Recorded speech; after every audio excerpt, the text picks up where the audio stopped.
was someone calling my attention before I recognize the St. Luke's nurse bench? Was someone calling me? No? Okay, go ahead, nurse bench. Go ahead. Right. So, ayan, Mr. Chairman, allow me to share my slides po. And St. Luke's Medical Center Global City Employees Union Independent is an organization committed to serve interests of employees and general member, including St. Luke's nurses, medtechs,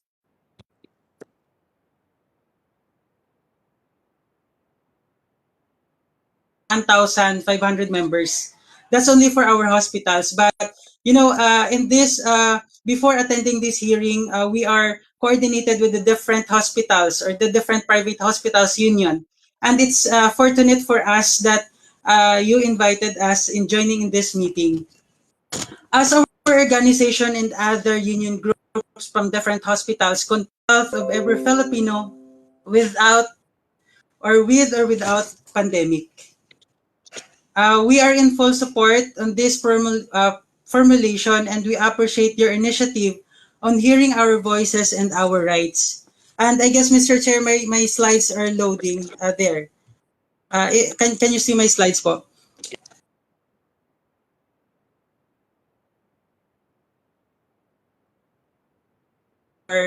From this hearing, we really appreciate, and it is our pleasure to share with you our positions. So we submitted the position paper earlier before this hearing, and we stand firm and asking for the support of the legislations processes with the following salient points to all hospital staff and health workers, to both public and private health workers, regardless of employment and quarantine status. First is the benefits such as special risk allowance of 5,000 per month to those assigned in COVID unit should be extended while we are in the pandemic, and provide risk allowance or active hazard duty pay in amount of 3,000 per month to those who are not assigned in COVID unit, with monthly and timely release once approved. But on the proposal of DOH, they categorize it as a low, medium, and high. And I don't get, I don't see the justification about it. But sana po yung gusto po namin is para sa lahat. Kasi po, the active hazard duty pay provision po on the Bayanihan Act 1, wala po kami sa private sector doon. And unfortunately, wala pong natanggap yung private sector doon. Just on the Bayanihan Act 2 lang po, which is only the SRA. The number 2 po is to provide all hospital staff free hospitalization benefits and their immediate family members, paid quarantine leaves, provision of vitamins and medical insurance, and mental health consultations. Also mandate all hospitals employers in the private sector on the share of PhilHealth contributions on their employees, which is practiced in the public sector. Hindi po kasi yun napapractice in the private.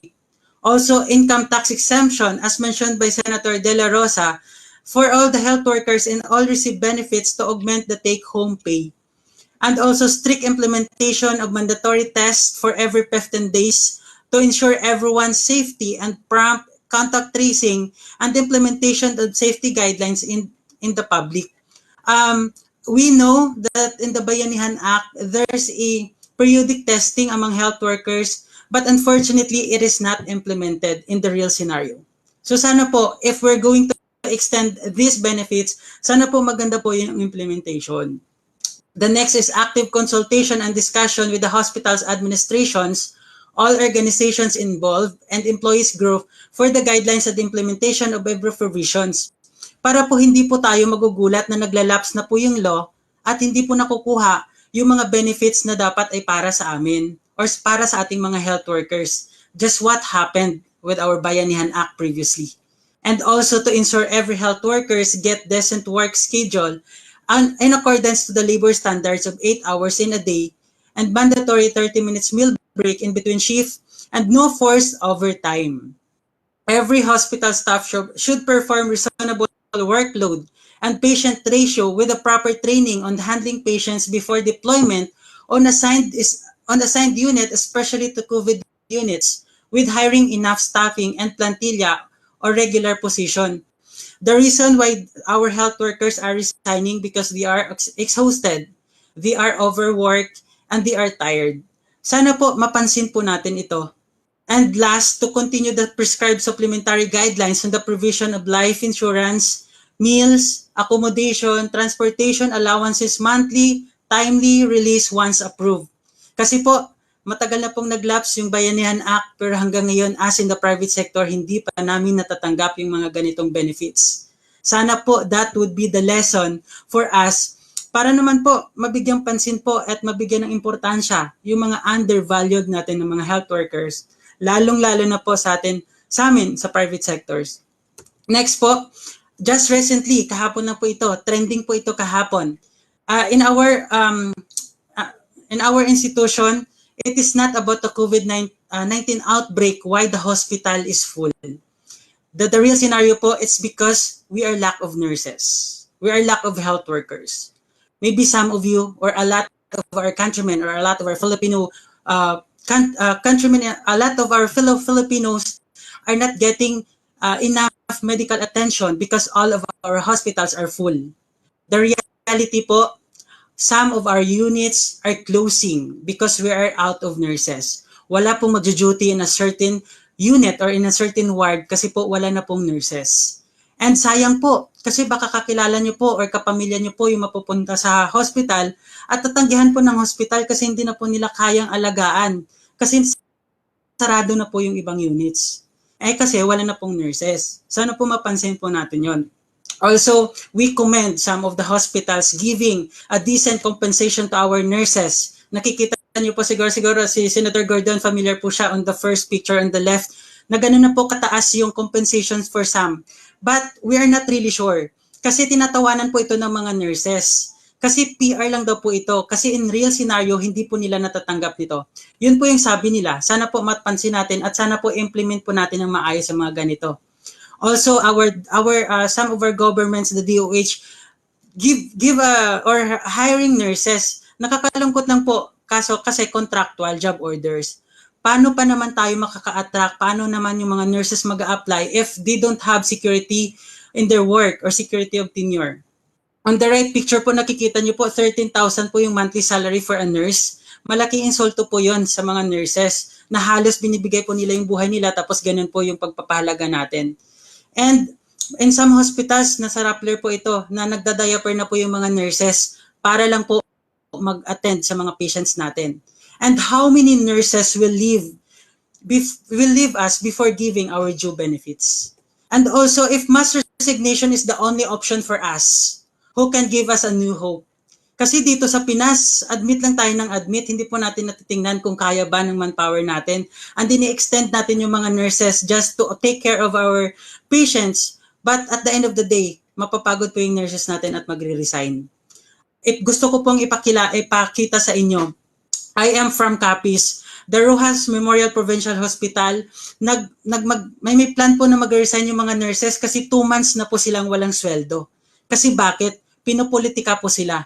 Nakakalungkot po na inuuna po ng mga tao natin in the positions na inuuna pa nila yung interest nila compare sa priority problem ng country natin. Hindi po sinasaynan ng mga board members yung supplemental budget para po sa mga benefits ng mga health workers natin. Sana po wag nating hayaang mag-resign at alis yung mga nurses natin kasi hindi po natin sila pinapahalagahan. Because these nurses are tired and exhausted. And kailangan natin silang in-nourish at this pandemic. And also, dahil po naglaps na po yung loop from the previous bayanihan, nagkaroon po kami ng mass action sa DOH. And unfortunately, yung mass action namin parang wala pa din kasi hindi pa din namin nakukuha yung benefits namin specifically on the mat. Anong petsa na po? And also, nagbigay po ng announcement yung DOH that they gave the benefits for our health workers, specifically on the mat. Pero po bakit nagbibigay sila ng numbers, pero bakit hindi po namin napapansin? Sino po yung nabigyan nila? And yun po, if you read the comment section ni President Robert po, sana po matingnan po natin kung sino po itong mga naka-benefits specifically kasi po hindi po namin ramdam yung implementation on the ground. Baka po numbers lang po ito. So mas maganda po mabigyan po ng sagot ng DOH ito for transparency po. And also, ito po yung sinasabi po ng Malacanang and the spokesperson of Harry Roque po na ganito po yung response sila sa mga nurses natin. Of course, we need support, encouragement, and understanding, not humiliation. Sana po, suportahan niyo po kami, hindi po yung mga masasamang reactions para sa amin. Kasi po, pagod po kami sa frontline and kailangan po namin yung suporta po. Pero yung marinig po namin na ganito po, malungkot po sa part namin. And also, yun po, sinasabi ko po, the accommodation, the mat specifically, nandun po yun sa provisions, pero bakit hindi po namin nare-receive hanggang ngayon? And I guess this is the right time na masagot po ito kasi po, we're drafting a new law and we really appreciate the efforts among our distinguished Senate to have this. Pero baka sayang lang po ito. Meron po tayong magandang law, baka pangit po yung implementation at hindi po natin mapakinabangan. Sana po before drafting that, maano po natin. Kasi there's a clear implementation. Nandyan po sa department order, yung mga ganun po. Bakit pero hindi po namin na-receive? So, ayun po. And also, sana po, yun po, sana po sa lahat. Kasi we have a clear guidelines and implementation, sana po ma-implement po ito sa amin. Kasi po, hanggang ngayon po, na umaasa po kami here in the frontline na sana po ibigay po yung mga benefits na para sa amin para po tuloy-tuloy po yung aming serbisyo. Huwag po nating hayaan na wala ng mga nurses or mga health workers in the frontline. Talagang hindi natin ma-revive yung crisis or the health crisis na na-experience natin. So nakikita niyo po yung mga templates, mga guidelines po ng DOH pero po unfortunately, hindi po namin po na-experience yon in the frontline. Ito po, clear po yung mga guidelines po ng DOH or yung mga press release po nila. Pero I don't know bakit po hindi po namin naramdaman po ito. So I guess in this hearing po, maybe end of our position and siguro it's a clarification na din and we really support. Sobrang salamat po na sinusuportahan niyo po kami from the front line. And sana po magkaroon po kami ng clarification on this. Maraming salamat po, Mr. Chair. And yung question na po pala, may question ako po sa DOH before I end my time po. Ayun po, sana po clear po yung total number of health workers natin. Kasi alam po namin, we believe in the grounds po na hindi po totoo yung numbers na 500,000 plus lang po. Hindi po kakayanan ng Pilipinas na ganun lang po yung number ng health workers. Also, gusto po namin i-clarify po yung ano din po yung categories po na binigay ng DOH, yung low, medium, and high. And also the MAT, the Meal Accommodation and Transportation Guidelines. Maraming salamat po. Thank you, Nurse Benz. I see our Vice Chair, Aimee, is raising her hand. Go ahead, ma'am. Opo. And then after Vice Chair Villanueva, after you. Go ahead. Yes. You haven't had a chance to speak. Thank you very much, Chairman. I'd like to hear your beautiful voice. Yes, thank you very much, Mr. Chairman. It's simply to reiterate my wholehearted support for this bill, to which I am co-author now, and also lend my sympathy to Nurse Benji from St. Luke's as well as the other health workers. We live and die by data at alam natin yung listahan ng magiging madugo dyan. Kung anong kakayanin ng budget, kahit paano, ilista na rin natin. Malay mo, parang lista yan sa sari-sari store. Pagka nagkapera, edi mabigyan, di ba? Lista lang muna, kasi private o public, high risk, low risk, wag na siguro guluhin yan, exposed, hindi exposed, telemedicine o hindi, at pati yung ambulance at janitors ng mga infected spaces. Siguro, isasuggest ko rin na yung ating mga medical associations, please naman yung DOH, ilang beses na natin sinabi, i-recommend sana na kasama sila sa pagka-craft ng IRR at makonsulta sila ng todo-todo. Kasi yung ibang problema nila, napakasimple naman talaga. Question naman of asking. At yung sinasabi na guidelines ni Nurse Benji at pati na rin ni Dr. Legaspi kanina, dapat maliwanag yun. Wag natin hayaan sa IRR. Right now, to my mind, the releases for the SRA and other benefits have largely been ad hoc. Perhaps we should establish a schedule once we've figured out what the budget immediately available is, so that may maaasahan yung ating healthcare workers. I-detalye na lang natin kasi hindi natin kinaya nung bayanihan natin to at nagmamadali. Siguro pilitin natin na kahit papano. Huli, maybe we should consider having some kind of institutional grievance mechanism, yung mga hindi nakatanggap, yung pangit yung mode of distribution, kung GCash na lang ang gagamitin para wala nang kaltas-kaltas, at kung ano pa yung mga daing, maybe it's important that we set up, even in the law, a grievance mechanism or even a penalty or sanction for those who do not immediately release the benefits to the people entitled. Kahit administrative sanction lang, even if it's a mere slap on the wrist, kasi this has been so delayed. Yun lang po. Thank you. A lot of good points. That's well taken. When we finalize the committee report, we will hope to address a lot of those. Vice Chair Joel, yeah. Thank you, Mr. Chairman. I was cut out of the connection after the manifestation and statement by Governor Dax. I wanted to say something, but also it was a blessing in disguise because I got a chance to listen also to Nurse Benji, and just like Senator Marcos, I also feel you and your colleagues. You know, Nurse Benji, I lost my mom and my sister in St. Luke's in this pandemic. 2 members of my immediate family. I've seen the work of our healthcare workers and why we wanted to really do something for them. You made mention about the shortage of healthcare workers. And again, in my opening statement a while ago, I made mention about 25,067 job orders in the Department of Health. We have 25,067 job orders, but there are 13,428 unfilled positions in the department. And the department also gave us 12,278 vacant positions. So I wonder why this number continue to be that way. And I think records will bail me out every single year. I would point this out, not only with the Department of Health, but in all agencies of the government. But let me just show something, Mr. Chairman, just to strengthen our position with regard to SRAs and the benefits for our non-medical healthcare workers. No, share the sentiment of the chair of Senator Angara, Senator Gordon of the Blue Ribbon, kanina kay Senator Baturet, Senator Go also. If you look at this DOH situation, or dated, this is dated 19th of September 2020, Mr. Chairman. Titingnan po natin at the medical healthcare workers, nasa 0.1%, 3%, o 0.4% yung fatality, Mr. Chair.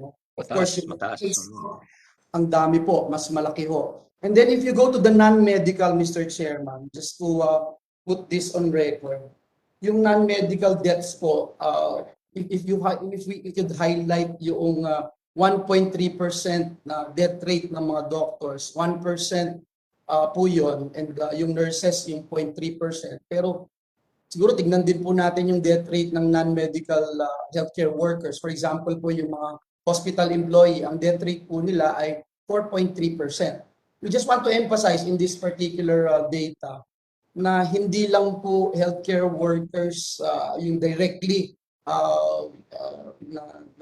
na-address ng problema ng COVID, yung naapektuhan. So we are suggesting po that we broaden the scope of the bill that includes non-medical healthcare workers, Mr. Chairman. Kung titignan din natin yung case count, ayan na, numbers don't lie, nandyan po lahat yun.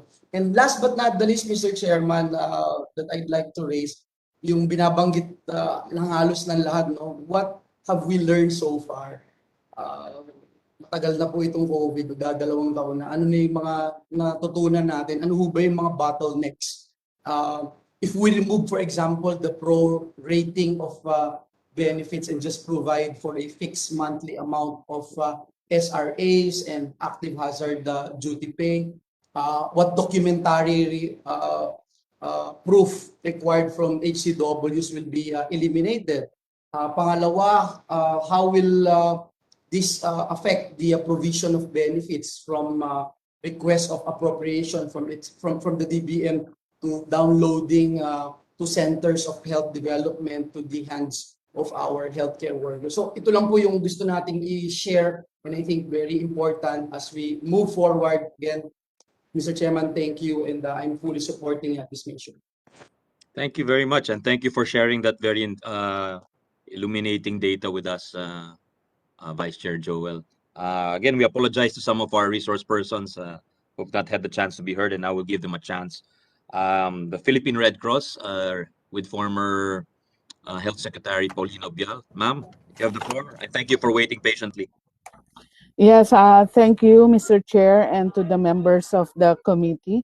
The Philippine Red Cross has been a partner of government in this pandemic as auxiliary to the government efforts. And we have many of our workers as frontliners in this pandemic. However, in the implementation of the benefits for Bayanihan 1, we were not included because we're categorized as private sector. And for Bayanihan 2, actually we submitted a long list of our frontliners. However, only those working in the molecular laboratory were given the benefits. And we've continually requested for our other frontliners, like those working in the ambulances, ambulance services, the welfare services.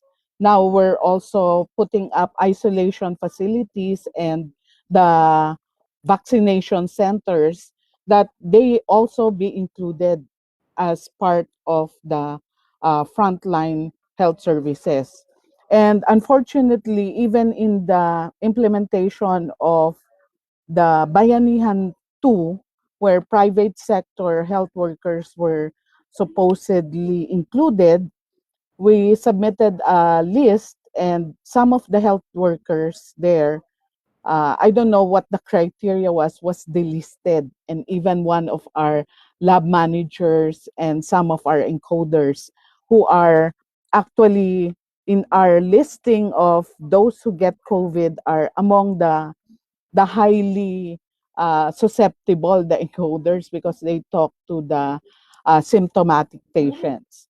However, having said that, we hope that the implementation of this new law, Senate Bill 2371, authored by Senator Gordon and Senator Angara, and Senate Bill 2398, authored by Senator Go, we fully support the provisions, and we hope the implementation will be properly addressed and smoothly uh, um, uh, implemented.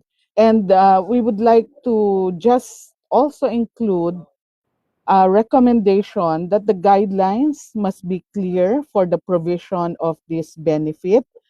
We support the mild, medium, low, medium, and high categorization, because getting a low benefit is better than no benefit at all for those considered not directly attending to COVID patients. And we also want to support the provision that we provide a monthly allowance and not count the number of hours or days of work, because here in the molecular lab, we've actually changed the work schedule because of the intensity of the work and the shall we say, use of PPE is really people cannot take it for long hours and the standard number of days of reporting. So what we usually do is 3 days on, 3 days off. So with that arrangement, only 15 days a month and not the 22 days are actually reported by our health frontliners. So I hope that that will be addressed. And the other issue that we would like also to point out is that we provide the benefit uniformly and consistently, regardless of community quarantine status. Because I think there was a time when only when we were in ECQ will we provide the SRA or the active duty hazard pay. Okay, so with that, the Red Cross emphasizes the importance of providing benefits to public as well as private healthcare workers, especially during the period of COVID-19 pandemic and when the country is under a state of national public health emergency.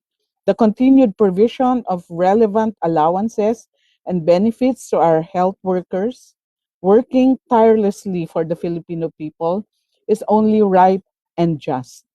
As we look forward to improving the healthcare system, we enjoin both houses, House of Representatives and the Senate of the Philippines to continue enacting laws that uplift the working conditions and compensation of all healthcare workers. Thank you.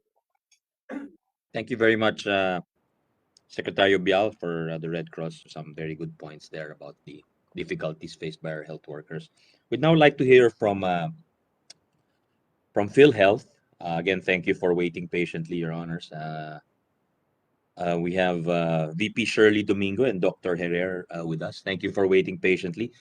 Specifically, what is the financial situation of PhilHealth like, and would they be in a position to contribute to any measure passed for 2021 or 2022? Perhaps that could be answered among others. No? You have the floor, ma'am, please. Thank you, Mr. Chair. Uh, well, I noted sorry, I noted two issues that were brought up in relation to the discussion and the opening statements of the different resource persons.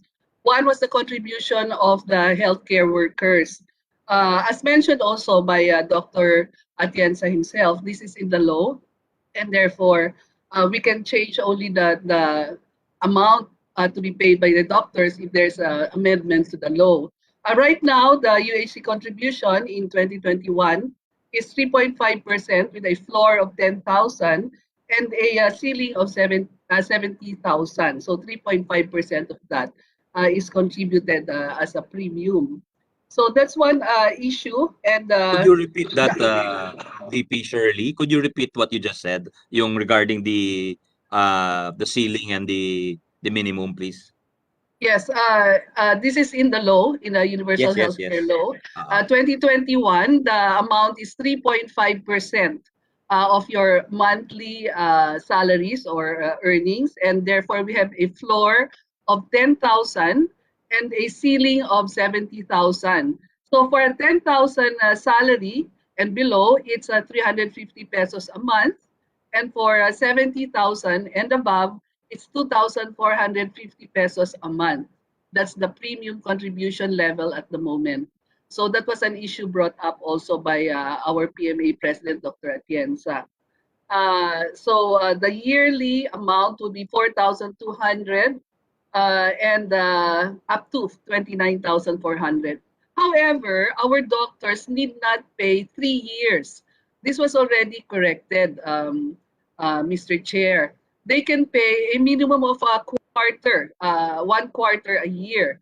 So they need not pay 3 years. May I just correct the impression of our resource speaker, Dr. Atienza? Because before, PhilHealth had a policy that doctors had to pay for 3 years. That was before universal healthcare, because they can be accredited for 3 years. And we found out that sometimes they're not already paying their premiums. Therefore, we came out with a policy of a payment of 3 years. However, this was already suspended. So we already revised this, and the doctors can pay just a quarter, a minimum of 1 quarter quarterly. They can pay quarterly. So that's already amended. They need not pay for 3 years. Okay. And inpatient Can benefits you for can we our just clarify that for just to be clear, VP?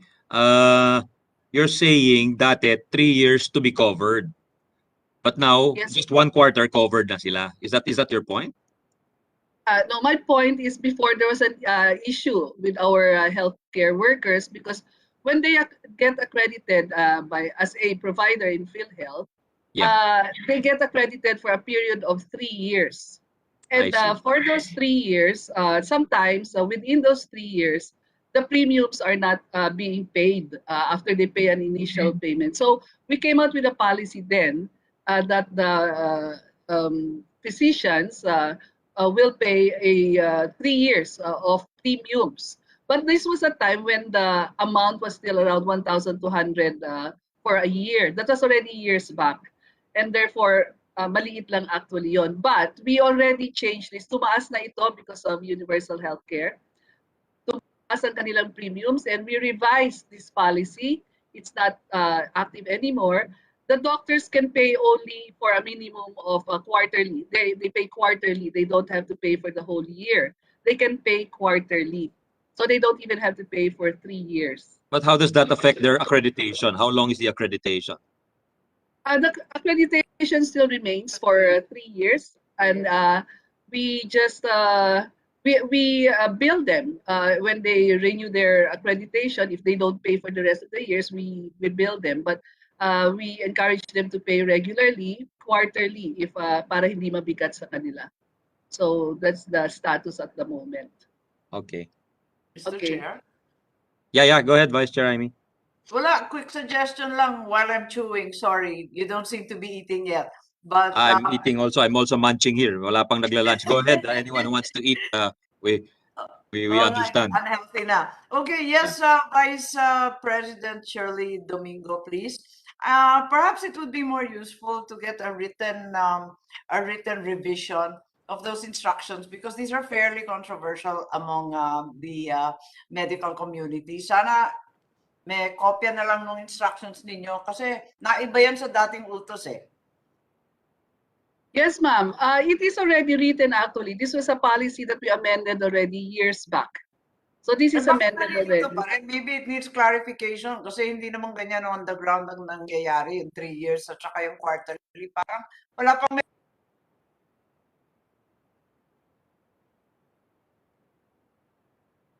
we inform them. Maybe we will just make again an announcement and advisory on this. Is that posted on your website, VP? Para o notice to the world na, parang official gazette, then the whole world can take notice. Yan ang sinasabi ni Vice Chair Amy. Maganda yun. Yes, sir. Yes, Mr. Chair. I believe it's in our website in one of our circulars. But this was already years ago. If you don't mind, you reissue it in layman's language, because sa probinsya, nasa 3 years pa rin eh. So thank you very much. Thank you, ma'am. We will do that, ma'am. Thank you, Vice Chair Amy, for sharing that with us. Very good suggestion. Yeah, go ahead, VP Shirley. Well, your question is if we also had funds, the status of the funds for payment. Yeah, makatulong ba sila tayo, or is this something that can be accommodated, parang cost sharing type of thing, given that well, it's not in the 2022 budget and we hope to change that, but for the rest of 2021, for instance, baka wala nang savings ang DOH, I don't know. Mr. Chair, I Offhand, I would say that would be difficult because we disburse our funds through payment of a reimbursement. So Reimbursements. giving, Okay. yes, sir. So giving a lump sum of money to pay the allowances of health workers, I don't think that's possible at the moment. But I can discuss this with our financial managers in PhilHealth. Sige. Baka But naman there's a offhand, creative sir, way of doing it. Ano? I understand yes, what you're saying, VP. Pero kung meron man, what if the health worker pays himself, then you reimburse him? O, di reimbursement siya, di ba? I don't know. Just trying to really think out of the box because it's very, very challenging. We'll appreciate the position from you. I'm sure you have many lawyers there who can study it. yes, sir. I'll bring it up, sir. I'll bring it up, sir. Thank you. Yeah. Thanks. Are you done, VP? Yes, sir. Unless there are any other questions that I would like you would like to answer that for me to answer. Yeah, we'll give a chance to the other resource persons. Thank you very much to Thank you, PhilHealth sir. VP Shirley Domingo.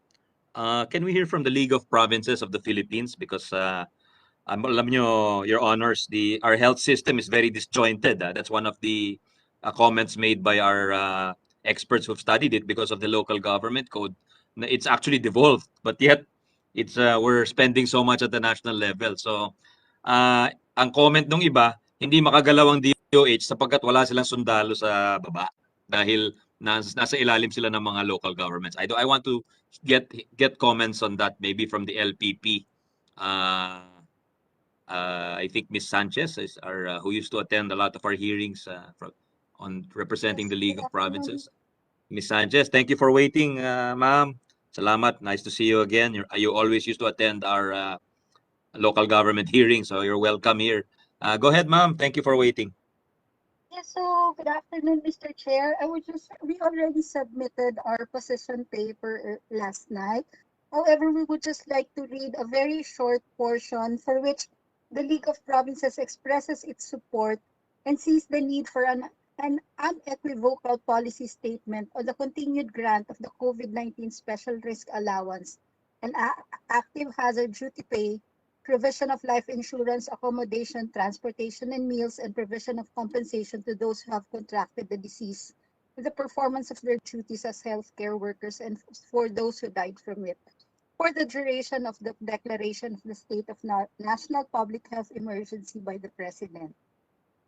Healthcare professionals and other healthcare workers and other persons working in hospitals, healthcare facilities, medical or quarantine facilities of vaccination sites, and those administering medical assistance.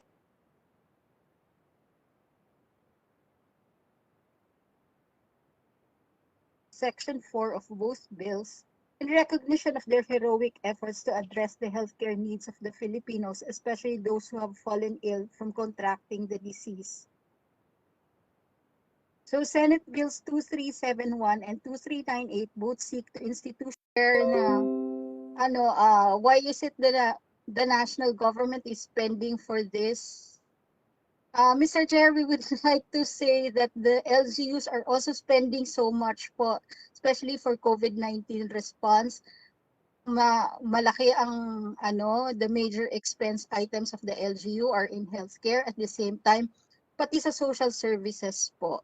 So I think that would be all, Mr. Chair. Thank you. Yes, we acknowledge the role of the LGUs in the pandemic. They're at the forefront. Pero we also have to acknowledge that there are some, not all, but some LGUs where the health facilities are not quite up to scratch. And although they've been devolved to the national government, hindi na kailangan saluhin ng national government, in other words, yung mga provincial hospitals without mentioning names, no? And we're trying to find solutions Yes, Mr. here. Chair, we acknowledge that po. Yeah. Thank you, Ms. Sanchez.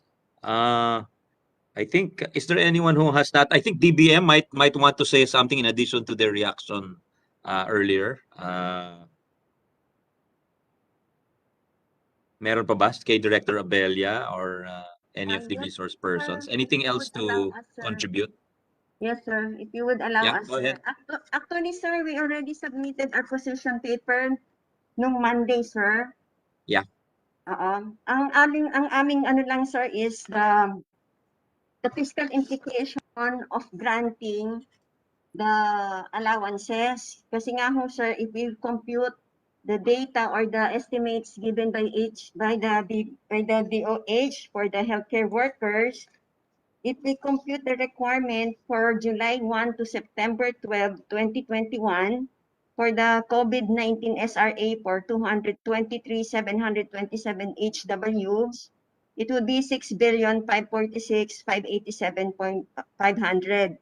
For the COVID-19 actual active hazard duty pay for 384,149 healthcare workers, it would be 2,881,192,500. If we compute it at July to December, it would be 15,711,810,000 for the SRA, and for the active hazard duty pay, it would be 6,914,862,000. If we compute it on an annual requirement, ito sir, yung ano lang sir, yung ang computation nito sir is yung 8 hours lang, nagre-render lang ng 8 hours of work per day at 22 working days for the SRA. And then yung actual hazard duty pay computed at full 3,000 na monthly. If we combine both the SRA and the active hazard duty pay for a full year requirement, it would cost us 45,253,344,000. Given sir the fiscal condition of the country, if you would allow sir that my colleague from the fiscal planning to present the fiscal position of the country, if you would allow, sir. How general or how specific is that fiscal position? Ho? Sir, if you would allow. Sige ho, sige ho. Mahaba ho ba yan? Kasi we have a hearing at 1 o'clock ho. Hindi naman po siguro, sir. If you would allow Ms. Jillian Servida to... Go ahead. Go ahead. Good afternoon, Mr. Chairman, everybody. This is Jillian Servida from the Fiscal Planning and Reforms Bureau. So I just want to share po, just a brief overview of the fiscal condition of the fiscal position of the country. So for the national government fiscal position, currently we are experiencing muted revenues and high deficit and borrowing levels as a result, resulting to the current tight fiscal position, and as well as the adoption of the fiscal consolidation strategy. So given those, this will result to tighter fiscal space over the medium term. So we provided the details, the numbers in the position paper, Mr. Chairman. So I won't be discussing this or elaborating this any further, Mr. Chair. So yun lang po. Maraming salamat po. Sige, paki-submit na lang ho. I think, is there anyone in the body who has not been recognized and given a chance to speak? Please, we'd like to give you, the committee would like to give you a chance right now. Mr. Chair, may tao na. Yeah, sandali lang, Robert. Tingnan muna natin kung merong hindi nakapagsalita. Anybody? If not, we'll give a chance to the others. Yeah, go ahead, Alliance of Health Workers, Mr. Yes, Mendoza. Mr. Chair, can you keep it short ho? Kasi may hearing pa yes, kami sa Marawi. may katanungan lang po, Mr. Chair, kasi gumagawa tayo ng panibagong bill po, Senate bill, What will happen yung mga hindi pa naibigay ng Department of Health, yung mga MAT, active hazard duty pay, yung from January to June, na nag-expire na yung ating bayanihan 2. Dapat naibigay pa rin po. Secretary Duque, what is the answer to that? Yes. Thank you, Mr. Chairman. So we're looking for the sources, additional sources for the grant of the meals, accommodation, and transportation allowances. And also we're looking at what possible amendments can be introduced to provide a clear legal basis for the grant of the MAT on top of the SRA and the AHDP for public health workers, and SRA for both public and private healthcare workers. So yun lang po. But we are actively identifying and looking at possible sources of funds. I give my reassurance that this is what is being done. Maraming salamat, Sec Doke. Thank you, Thank you. Secretary. Thank you. Thank you, Secretary. Vice Chair Amy, anything else before we wrap up? Okay, thank you. Thank you for your No, support. now we have the big job of looking for the money. Mr. It's- Chairman, bahala ka Yeah. na. mahirap to, malaki to. Daddy. Okay. Mr. Thank you Chair, very dagdag much lang po. thank you very much. We're going to go ahead. Patapos na Sige ho po. tayo, sir. Okay, sir. Opo, Sir, sana, may hearing doon pa ho sa- tayo. Sana bigyan nyo ng konsiderasyon, sir. Kasi po. Sir, sana doon sa paggagawa sa PWG, sana makasama rin kami doon sa pag-wrap up ng Yeah, sa batas you'll certainly po. be Okay. consulted ho. Opo. Okay, maraming salamat po. Salamat ho sa Okay. lahat po ng nag-attend, sa ating Vice Chair, Secretary Duque, and all the different...